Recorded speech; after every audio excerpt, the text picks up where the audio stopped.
KSRTC വിജിലൻസിന്റെ തലപ്പത്ത് ഉയർന്ന police ഉദ്യോഗസ്ഥനെ നിയമിക്കണമെന്ന ആവശ്യത്തിന് വർഷങ്ങളുടെ പഴക്കം.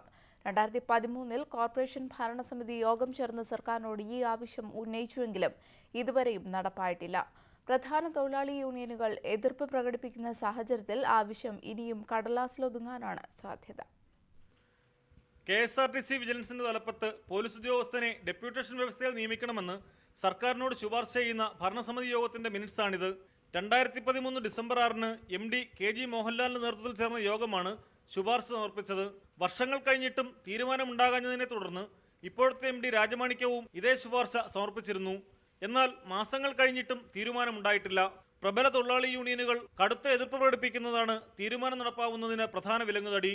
തങ്ങളുടെ പിണിയാളുകളെ ഉപയോഗിച്ച് വിജിലൻസിനെ ചൊൽപ്പടിയിൽ നിർത്തുകയാണ് യൂണിയനുകളുടെ ലക്ഷ്യമെന്നാണ് ആരോപണം. 10ാം ക്ലാസ് മാത്രം യോഗ്യതയുള്ളവർ പോലും സ്ഥാനക്കയറ്റം ലഭിച്ച് KSRTC വിജിലൻസിന്റെ തലപ്പത്തെത്തിയിട്ടുണ്ട്. പലരും ചെറിയ തസ്തികകളിൽ ജോലിയിൽ പ്രവേശിച്ചവർ. വിജിലൻസ് ഉദ്യോഗസ്ഥർ യൂണിയൻ പ്രവർത്തകരായതിനാൽ മിക്ക കേസുകളിലും കാര്യമായ അന്വേഷണം നടക്കാറില്ല. ഇപ്പോൾ വിജിലൻസിന്റെ ചുമതല വഹിക്കുന്ന ഉദ്യോഗസ്ഥനും സജീവ യൂണിയൻ പ്രവർത്തകനായിരുന്നെന്ന് ജീവനക്കാർ ചൂണ്ടിക്കാട്ടുന്നു. യൂണിയനുകളുടെ പ്രധാന നേതാക്കളിലും വിജിലൻസിൽ പ്രവർത്തിക്കുന്നവരുണ്ട്. തങ്ങളെ അനുസരിക്കാത്ത ജീവനക്കാരെ വരുതിയിൽ നിർത്താനും ചില യൂണിയൻ നേതാക്കൾ വിജിലൻസിനെ ഉപയോഗിക്കുന്നതായാണ് ആക്ഷേപം. ജീവിച്ചിരിക്കുന്നയാൾ മരിച്ചെന്ന് വ്യാജരേഖകൾ ഉണ്ടാക്കി ഭാര്യയ്ക്ക് പെൻഷനും മകന് ജോലിയും നൽകിയത് അന്വേഷിച്ചപ്പോഴും വിജിലൻസിനെ സ്വാധീനിച്ച് അന്വേഷണം അവസാനിപ്പിച്ചത് ഏതാനും വർഷം മുൻപ് പുറത്തു വന്നിരുന്നു.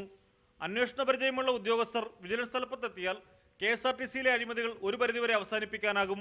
Pradeep C Nedumon, news 18, Thiruvananthapuram.